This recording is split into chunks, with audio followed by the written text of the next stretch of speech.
अस्सलाम वालेकुम स्टूडेंट। आज हमने रेबीज डिजीज़ के बारे में पढ़ना है जिसका कजेटिव एजेंट है रेबीज वायरस, जिसका जीनस है लीजा वायरस। ये वायरस बुलेट शेप्ड होता है, आरएनए वायरस है। इसकी फैमिली रेप्डोविरिडी है। ये न्यूरोट्रॉपिक वायरस है, यानी कि ये नर्वस सिस्टम जो न्यूरॉन्स हैं उनको जाके टारगेट करता है, इसलिए इसको न्यूरोट्रॉपिक वायरस कहते हैं।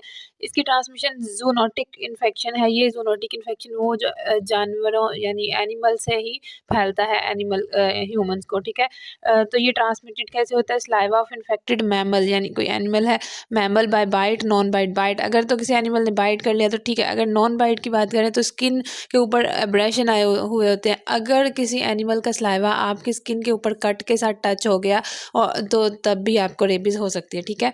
पैथोजेनेसिस, वायरस मसल टिश्यू में सबसे पहले जाके स्टे करता है। जब भी बाइट जहाँ पे एनिमल बाइट करता है वहाँ से आगे वायरस मसल टिश्यू में स्टे करता है ताकि इम्यून सिस्टम से हाइड हो सके, बच सके।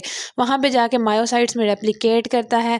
एनएमजे रिसेप्टर जो है न्यूरोमस्कुलर जंक्शन पे जो रिसेप्टर्स होते हैं, निकोटिनिक रिसेप्टर, वहाँ पे बाइंड करता है। उन रिसेप्टर की इंटरनलाइजेशन होती है तो वायरस भी न्यूरॉन्स के अंदर चला जाता है।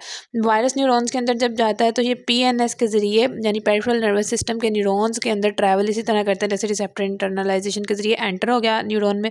देन फिर ये स्पाइनल कॉर्ड तक पहुँचता है। स्पाइनल कॉर्ड से अगला टारगेट होता है ब्रेन, और ब्रेन के बाद इसका टारगेट है स्लाइवरी ग्लैंड, ताकि स्लाइवरी ग्लैंड से दोबारा ये एसिनार सेल जो स्लाइवरी ग्लैंड के हैं वहाँ पे जाके रेप्लिकेट करता है, और जिस पर्सन को रेबीज हुई है उस पर्सन के सलाइवा के ज़रिए किसी दूसरे पर्सन को जो है वो हो सकती है। इस द सिम्टम, तो सिम्टम में फीवर, फटीग, इसके अलावा टिंगलिंग, प्रिकलिंग, बर्निंग सेंसेशन, ये स्टार्टिंग के सिम्टम्स होती हैं। टिंगलिंग, प्रिकलिंग मतलब कि वो सुइयाँ चुभना, ये वाली sensation. Hyper activity, lack of coordination. क्यों लैक ऑफ कोऑर्डिनेशन? क्योंकि ये जो है मायोसाइट्स के अंदर रेप्लिकेट करता है, मसल्स को भी इफेक्ट करता है, न्यूरॉन्स को भी इफेक्ट करता है।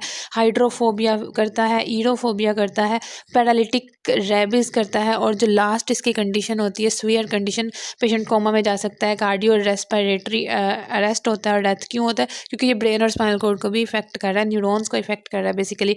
इसका ट्रीटमेंट जो है बाइट करने के बाद भी अगर आप इसकी वैक्सीन लगवा लेते हैं तो ये कवर हो जाता है, क्योंकि इसका जो है इंक्यूबेशन पीरियड वायरस का बहुत लंबा होता है। यानी कि वायरस एंटर हुआ और सिम्टम अपीयर होने तक का जो पीरियड होता है उसको कहते हैं इंक्यूबेशन पीरियड। बॉडी में एंटर होने के बाद जो पहला सिम्टम अपीयर होता है उस पीरियड को कहते हैं। तो ये कोई 30 डेज़ या 24 डेज़ इतना लेता है इंक्यूबेशन पीरियड।